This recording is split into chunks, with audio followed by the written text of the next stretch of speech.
looking forward to, which is on the Ring of Steel. Let's hear about it.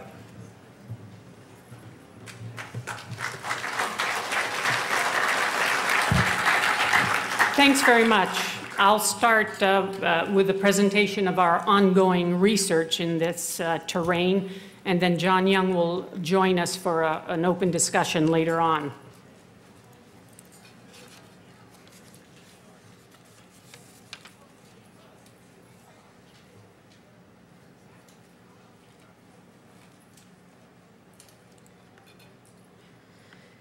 New York City has one remaining active military camp. That's Brooklyn's Fort Hamilton, a historic sentry poised along the mile-wide gateway into New York Harbor, the Verrazano Narrows. Control of this strategic choke point confirmed the 19th century city's investment in strong point dominance, collateral to New York's emerging status in world trade. But there were always back doors into the urban system, exploited by anonymous flows of mobile bodies, wayfarer, immigrant, and contrarian thinkers that would become reconstituted as a body politic in the city's places of public assembly. Fort Hamilton became obsolete after the Civil War, as evolving defense technologies changed the geographic scale of warfare. In this decade, Fort Hamilton's operations have included processing expeditionary forces bound for overseas missions.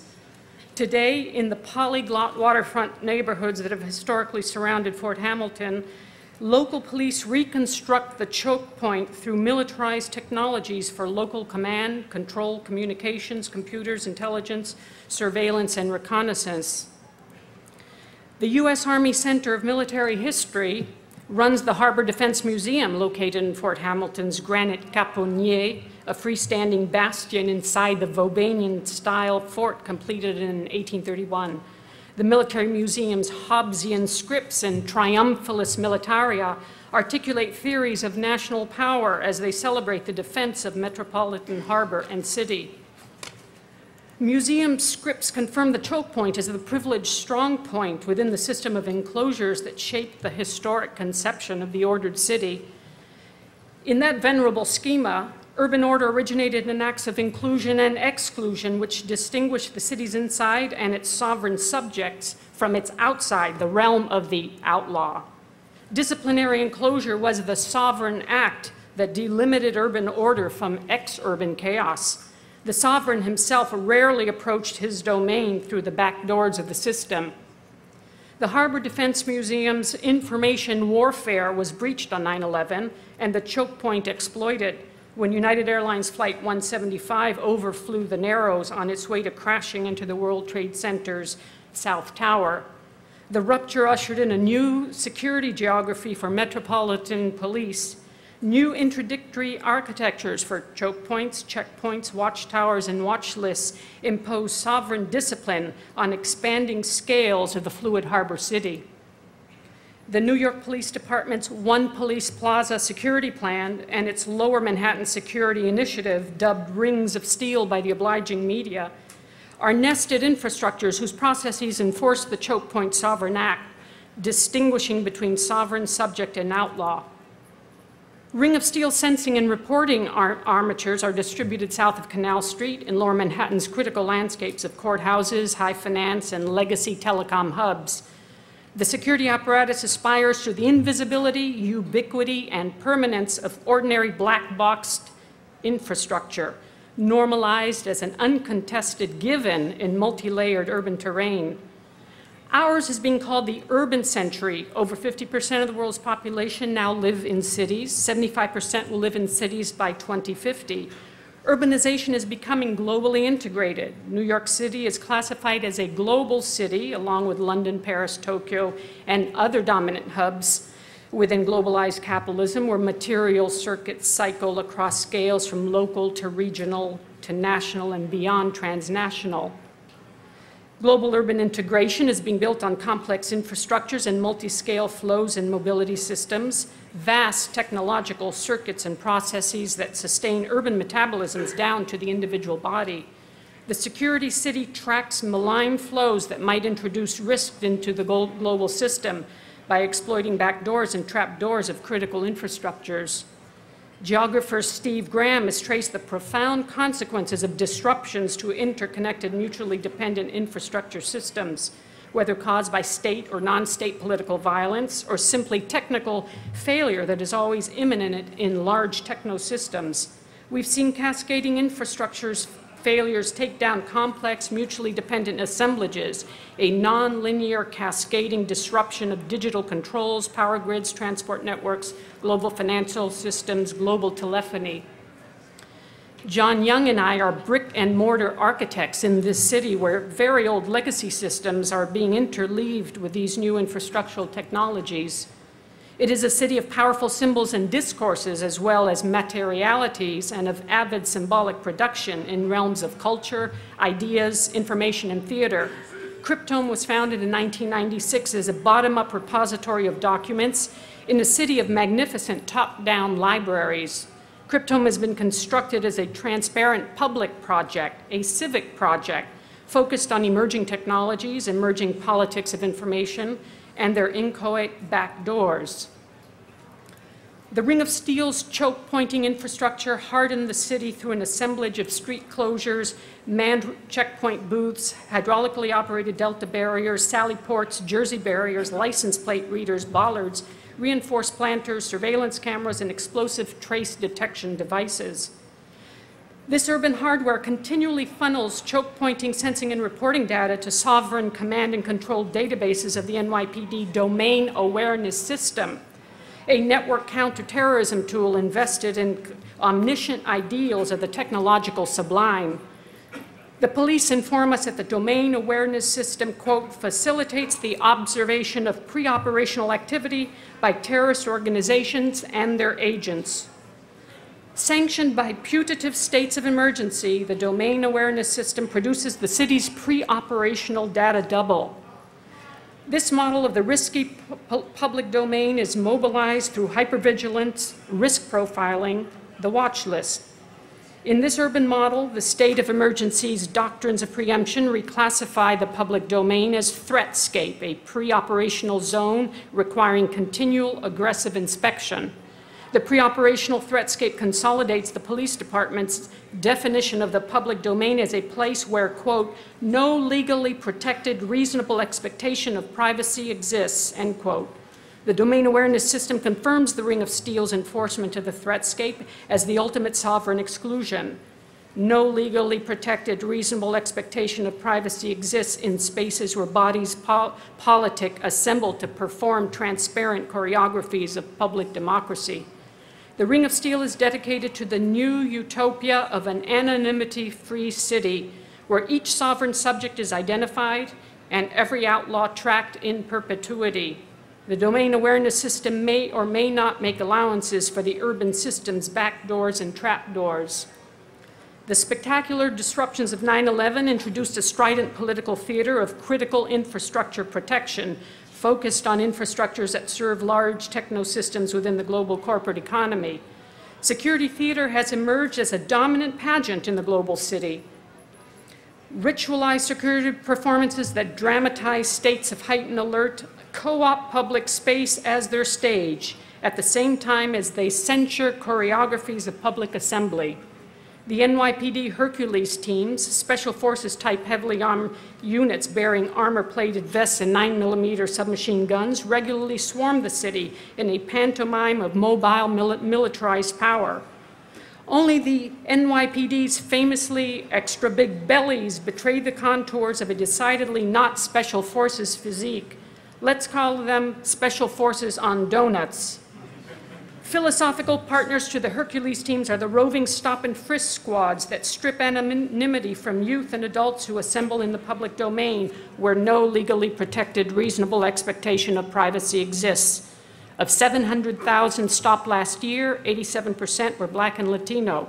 We propose the urban network of places of public assembly is in fact a critical infrastructure of democratic process, and critical infrastructure protection is a civic obligation. With the choke point at the Verrazano Narrows long rendered obsolete, NYPD enforces the urban century sovereign enclosures by also mobilizing a version of preemptive stop and frisk at global scale. The department's intelligence division, manned by a former senior CIA official, was ramped up after 9/11 into the country's most powerful police intelligence entity.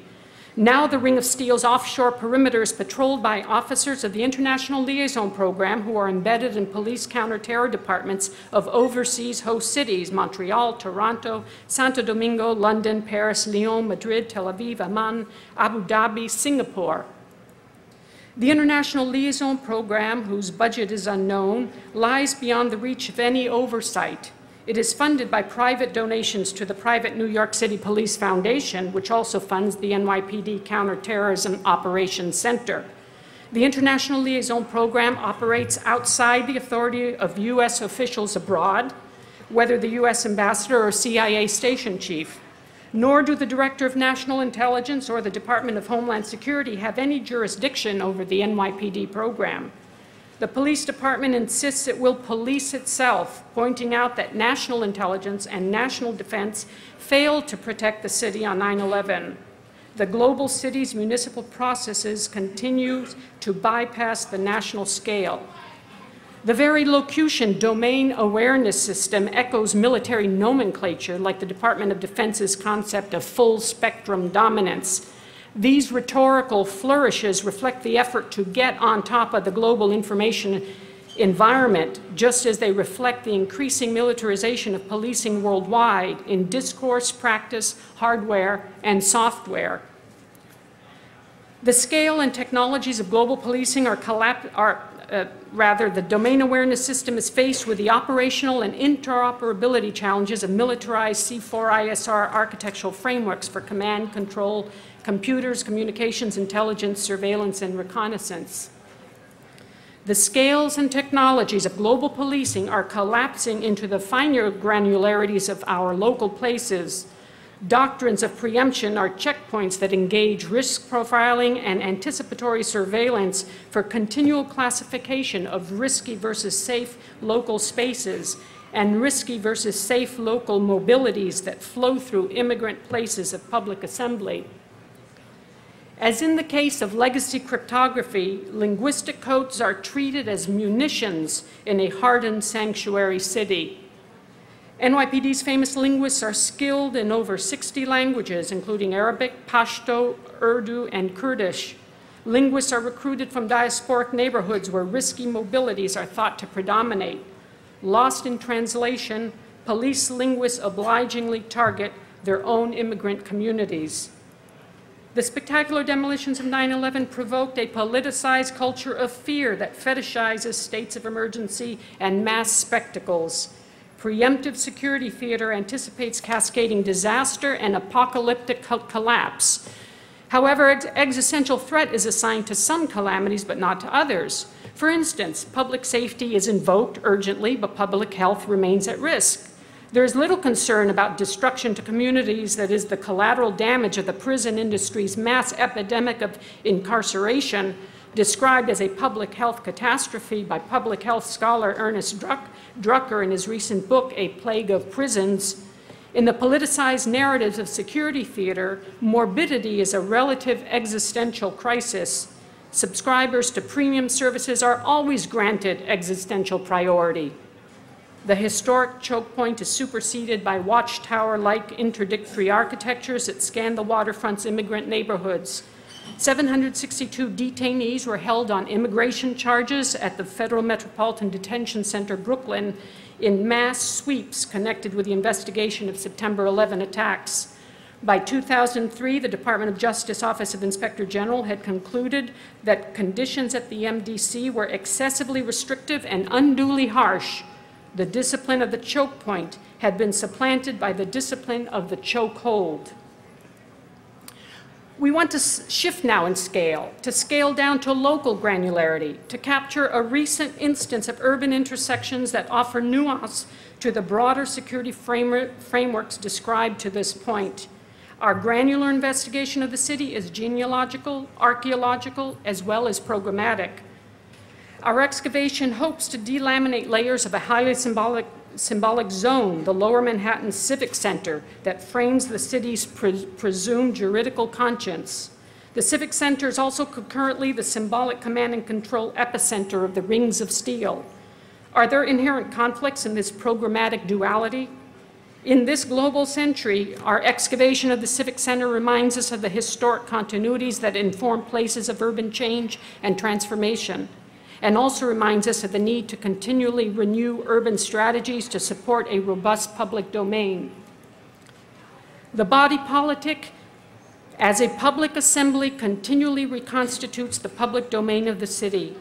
What are new civic strategies for the global city's evolving urban politics, given the trend towards privatization that markets premium services and premium spaces for privileged consumers at the expense of arenas for performances of small d democracy, debate, and dissent? This past January, Occupy the Courts petitioned the General Services Administration, the GSA, the agency that manages federal properties, for a permit to rally during a national day of protest against the Supreme Court Citizen United ruling. Occupy proposed assembling the Lower Manhattan the Lower Manhattan Civic Center at the front steps of the Moynihan Federal Courthouse at 500 Pearl Street.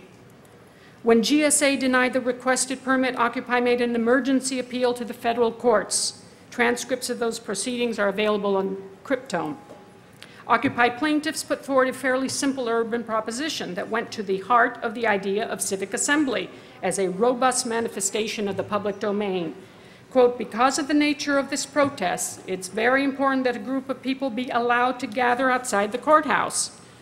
As architects, however, we note that a fairly minimal urban analysis of the Occupy rally site was offered during court arguments. Today, we hope to provide a more substantive exploration of that compelling urban terrain. In this urban century, we look to the site as an instructive case study of the status of the public domain in the global city. A declaration by the U.S. Marshal Service stating the Moynihan Courthouse was a terrorist target played a crucial role in Judge Louis A. Kaplan's denial of Occupy's request for a rally permit at the courthouse front steps.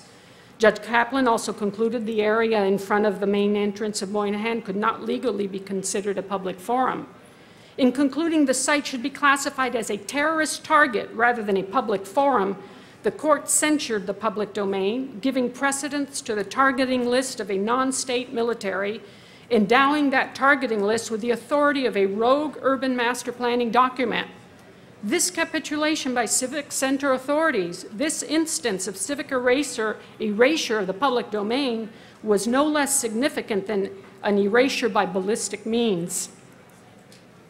The site of the censured rally lies within the federal complex under jurisdiction of U.S. Federal Protective Services and U.S. Marshals. The complex includes 2 federal courthouses, offices of the U.S. Attorney, and a pretrial detention center. Most importantly, the site is served by the continual flow of jurors percolating through courthouse processes from their source, the New York State jury pool, a comprehensive list drawn from 5 state databases. The unimpeded flow of juror bodies is the site's crucial democratic natural resource. The problems of ethnic disparity in New York juries makes the unimpeded flow of a variegated jury pool all the more urgent. Prospective jurors called for service do not enter the Moynihan Courthouse through the front door entrance cited by Occupy as their preferred rally site, however. Rather, jurors enter through the courthouse's secondary entrance at 200 Worth Street. This back door to the courthouse system is of particular interest to us today.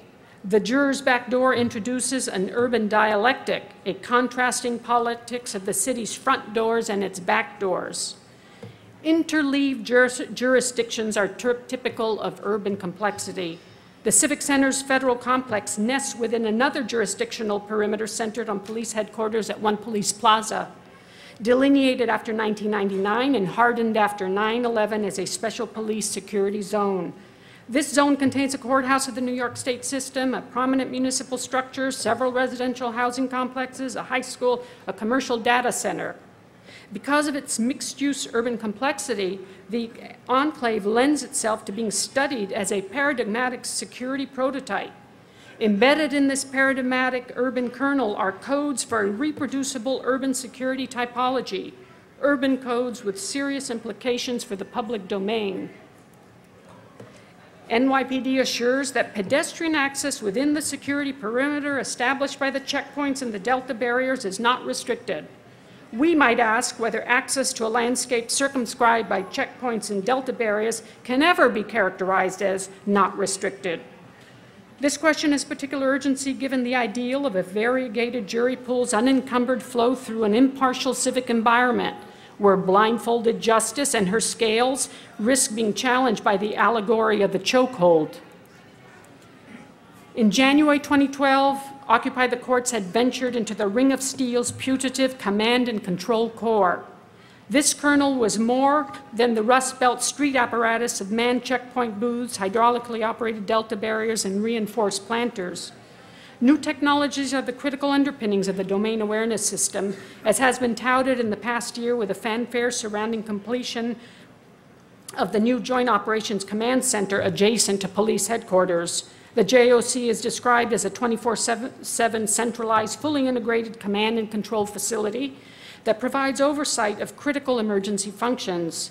Its centrality and public relations prominence deftly offset the covert operations of the NYPD Counterterrorism Operations Center, secreted at an undisclosed location in an outer borough, some suggest along the Brooklyn waterfront at Sunset Park.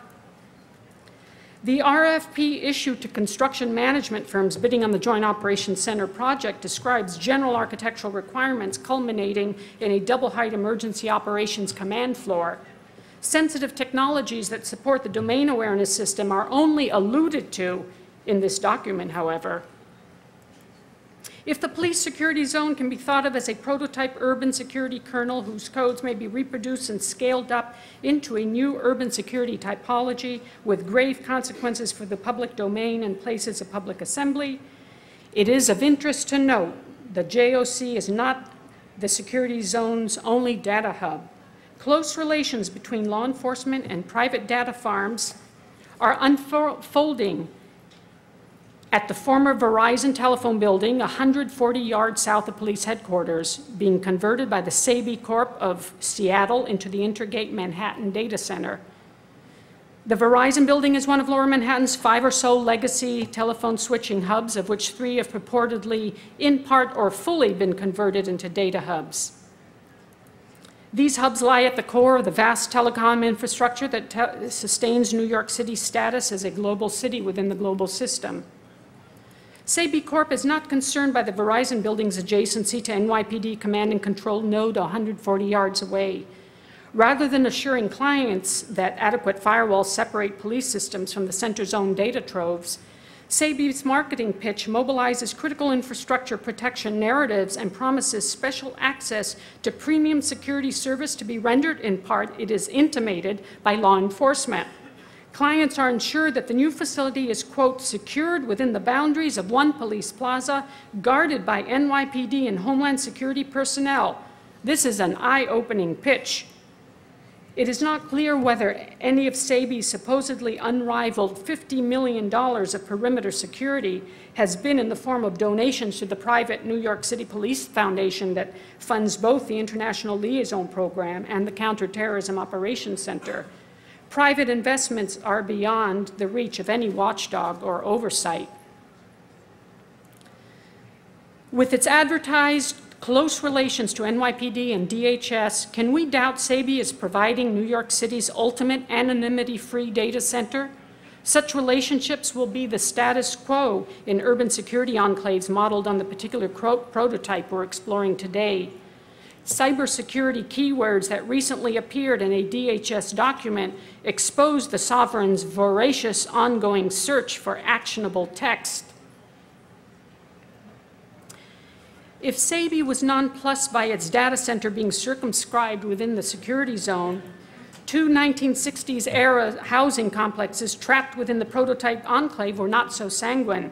The 450-unit Chatham Green and 240-unit Chatham Towers, housing many Chinese Americans from the Chinatown community adjacent, filed suit against New York City in 2003, seeking relief from the zone's onerous security measures. In the One Police Plaza security zone kernel prototype, The gradual encroaching of counter-terror security model against urban housing expands the scope of what sociologist Lois Wacan has referred to as the prisonization of social housing. That is, the increasing use of practices and apparatuses of the prison industrial complex to contain urban housing, especially public housing, just as stop and frisk practices contain the public domain. The resistance mobilized by the Chatham residents is an instructive act of public assembly supporting the public domain. With a prototype security enclave, the Chatham Towers and Chatham Green had been absorbed within the incarcerative continuum, whose most restrictive pole is of the Metropolitan Correctional Center west of Moynihan Courthouse, which holds federal pretrial and holdover inmates, including high-visibility terrorist suspects. This continuum of incarcerative typologies is expanding from the hardened architecture of Lower Manhattan's various detention facilities to prisonized housing complexes captured within special security zones. Ernest Drucker's epidemiological mappings of urban incarceration provide a chilling report on the status of communities that are effectively networked to hardened prison space. The book's striking cover photo captures the squeeze of the sovereign's chokehold. The Ring of Steel's mobile forms of control and regulation are also deploying emerging prisonized typologies, including the sustained chokehold of New York City's Muslim community. NYPD's prisonizing chokehold on Muslim New York is exacerbated by the case of so-called terrorist trials due to have taken place at Moynihan Courthouse. Here, security theater scripts supported the abdication of juridical processing, offshoring justice procedures to the uncontested show tribunals, or rather the untested show tribunals of Guantanamo. Guantanamo has effectively become the Civic Center's dark doppelganger. The prototype security enclave insists not only on the erasure of places of public assembly, but also the censure of crucial juridical processes that bypass the jury, the very symbol of the body politic and public assembly. As a result of the lawsuits by the Chatham housing complexes, NYPD was obliged to release an environmental impact statement that decrypted some general aspects of the Ring of Steel's prototype enclave. Diagrams of street closures and barrier systems remind us of the genealogical link with cities where the term Ring of Steel originated, Belfast of the 1980s and London of the 1990s, where security architectures was erected to counter IRA activity. The exporting of urban security practices from Belfast to London and then to New York serves as an example of the global diffusion of policing practices in which security apparatus is scaled up into a city fragment whose central programmatic function is, in effect, as a machine for sorting outlaws. This, of course, is an anonymity-free zone. The Chatham protests contributed to outcries about civil liberties, implications of the Rings of Steel and the domain awareness system. NYPD responded by issuing public security privacy guidelines in 2009. Let's rename that document and its usual boilerplate, and do we have a Brooklyn Bridge to sell you?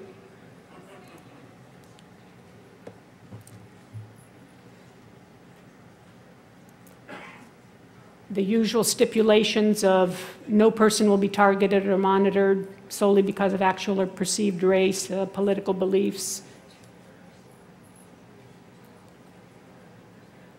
data destroyed after the relevant period,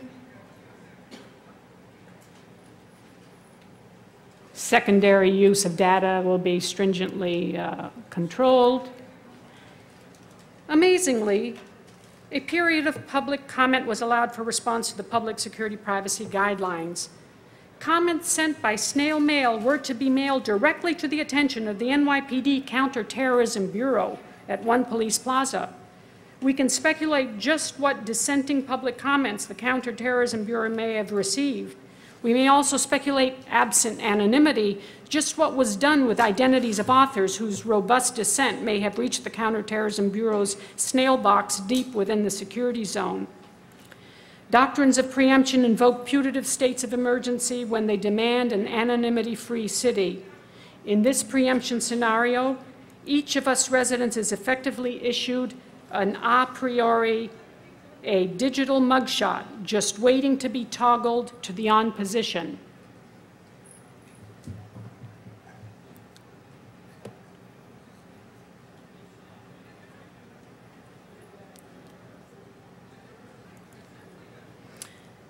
Before John and the floor engage in what we hope will be stimulating conversation, we'd like to make one final detour through Midtown to our very own Hotel Pennsylvania. Hope 9 offers a useful venue to speculate about the boundaries of exclusion that divide sovereign subject from outlaws. Nowhere is more fitting than this 1919 structure designed by McKim, Mead & White, preeminent architects of the turn of the 20th century's City Beautiful movement. In an era dominated by the colonial world order, City Beautiful promoted the city as an imperial-scale metropolis. Exclusion was the dark subtext of City Beautiful's presumably democratic urban largesse. The City Beautiful movement emerged during the Gilded Age, determined to cleanse the bad morals and physical degradations of the tumultuous immigrant city. City Beautiful movement deployed architectural codes of academic neoclassicism as its urban lingua franca. The movement's ideals of the civic still have urban currency over a century later. It's productive for us to deconstruct the movement's civic codes in order to consider the front doors and back doors of its top-down civic systems. Hotel Pennsylvania was not an isolated artifact, but the terminus of a regional transportation infrastructure. The Pennsylvania Railroad network that culminated in Old Penn Station across 7th Avenue, which was demolished in the early 60s, and we're pleased to be in a space that commemorates Olive Dennis, a railway engineer of this period, first female of her kind. One of the stone eagles that graced the original Penn Station can still be seen today on the perch across the street, sitting on its little granite pedestal. In the imperial metropolis, architecture, urban design, train schedules, clocks, telegraphs were key technologies in enabling the World Trade System. In Old Penn Station, McKim, Mead & White's Beaux-Arts school training was embellished by their affinity for imperial Rome.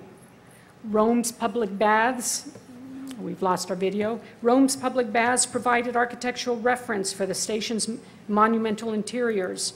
Baths built by the emperors Caracalla, Titus, Diocletian, and Constantine had been vital themes of Roman urbanism. The baths were secular temples that functioned as cities within cities. Baths were public meeting places for the free use of citizens that brought Romans of every class together into an ambitious social, cultural, and hygienic environment.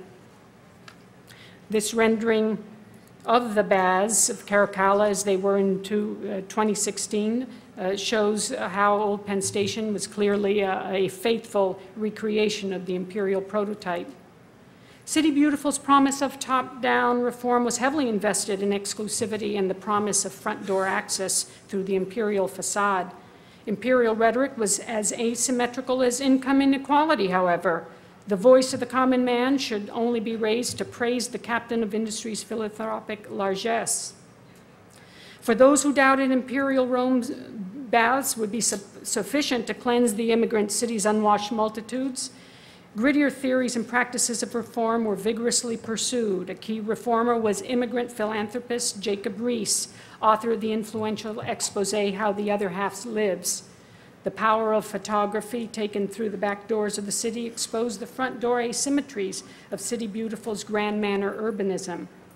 Riis's photography advanced his efforts to develop more organic solutions to the crisis of the 19th century immigrant city, including model housing to supplant the crowded tenements of rag pickers, child laborers, and high infant mortality rates.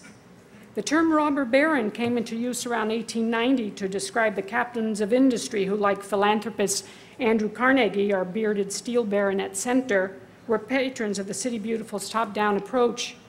Captains of industry may have been called robber barons, but mansion-studded Fifth Avenue was celebrated as Millionaires' Row. Andrew Carnegie's Fifth Avenue pile is today's Cooper Hewitt Museum of Design. It was not on Millionaires' Row, but in the city of the unwashed, multitudes where a particular urban place could be criminalized a priori. This was the case with Bandits Roost and other places of public assembly in the tumultuous immigrant neighborhood of the Five Points, again photographed by Reese. Just a couple blocks north of the epicenter of the Ring of Steel. Reese's name was given to the Jacob Reese's houses in the Lower East Side in tribute to his efforts to improve housing stock. You may recognize the Reese houses as the residence of Sabu, who was run by the FBI from apartment 6F at 90 Avenue D, while his parents were in prison on drug charges.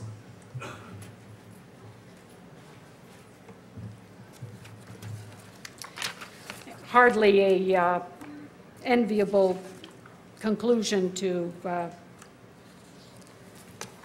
Reese's efforts to reform the city. The New York Police Charter recalled the turbulence of bandit routes in the Five Points neighborhood when it granted plenary powers to the police department and underscored the need to regulate dangerous assemblages. After the erasure of the 5 Points, the Civic Center adopted the architectural codes of academic neoclassicism to embody themes of unimpeachable juridical virtue. The border between sovereign, subject, and outlaw became demarcated by monumental Corinthian capitals, acanthus leaves, and classical revival rotundas.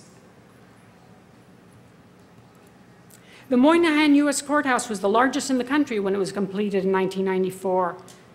Its postmodern style collaborated with a neoclassical context. On the right, the view from Foley Square shows how, despite not actually fronting on the square, the architects integrated Moynihan into the frontality of neoclassical facades of New York State Supreme Court at left and Thurgood Marshall Courthouse, U.S. Courthouse at right. The tight space at the entrance of Moynihan Courthouse that Occupy had selected for their censured rally is located deep in the slot between the two older monumental courthouses. By proposing to assemble at Moynihan's front steps, Occupy was addressing neoclassical assumptions about the symbolic primacy of monumental front doors. Could Occupy's rally have engaged a more compelling urban matrix? We want to consider this question as we conclude here with an archaeological dig, an archaeology that exposes not Moynihan's front door, but its back door, that juror's entrance at 200 Worth Street described earlier. Approach from Brooklyn Bridge, we find the Occupy protest site underpinned by a compelling history. Excavations confirm the Moynihan Courthouse was built on the foundations of the 5 Points, the 19th century immigrant neighborhood that was the focus of Reese's reform efforts. An obligatory archaeological study was undertaken during the construction of the Moynihan in the early 90s in the location of the underground prison transit tunnel that linked Moynihan to the Metropolitan Correctional Center, the pretrial detention facility. The archaeological dig yielded some 850,000 objects from 18th and 19th century tanneries, saloons, and residences of the 5 Points neighborhood. Ceramic pitchers, bowls, teaware, liquor bottles, spittoons were destined for museum exhibit. The GSA stored the artifacts pending their eventual public display. Unfortunately, the GSA storeroom happened to be located in the basement of No. 6 World Trade Center. None of the 850,000 artifacts survived when No. 6 collapsed along with the rest of the World Trade Center on 9/11. Had the artifacts survived, they would have offered a material history of the textured richness of an immigrant community centered on the eponymous 5-pointed intersection, which is now the streets have changed names and location. The district's key public space with Paradise Square just north of today's Moynihan Courthouse. Here's a recreation of Paradise Square in the mid-19th century. And we've lost our video, which would have been of Martin Scorsese's Gangs of New York, which in 2002 advanced the 5-point story written by Herbert Asbury in 1928. The film depicts Paradise Square as a vibrant polyglot node, a place of public assembly, and robust vox populi, as well as site of brutal confrontation between nativists and immigrants. Scorsese's movie poster makes the claim, "America was born in the streets." This controversial notion locates urban struggle at center of American history. an urban narrative that runs counter to the popular frontier thesis, which held that the American ethos was forged along the advancing frontier, a narrative that had a decidedly anti-urban context and subtext. And so we are left to consider, absent our video of an Occupy moment, the proposition that America was born in the streets, that the proposition that America was born in the streets is embedded in the very archaeology of the global city. The NYPD Technical Assistance Response Unit, TARU, is ever ready to film protesters to inform the counter-terrorist awareness of domain. But to really know the city is to be constituted in and through its public domain. And to know the city is to continue to strategize robust, transparent assembly as an antidote to encroaching security censures and erasures. And so now, Mr. Young, if you would like to carry on.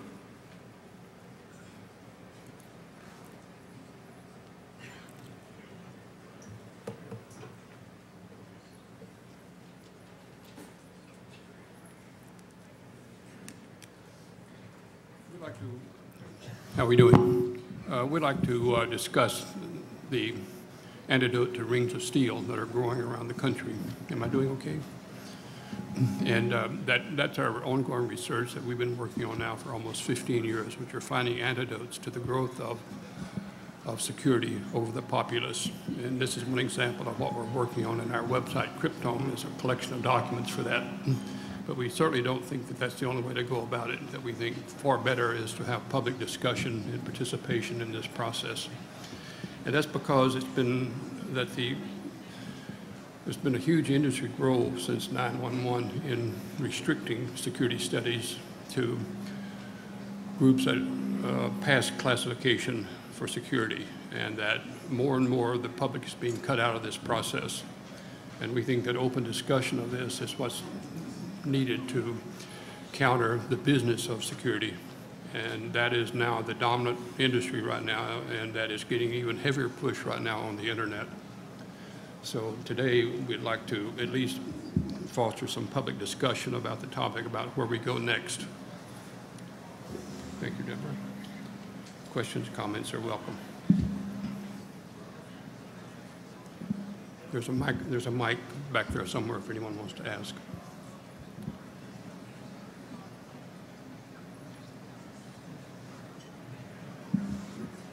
Thank you.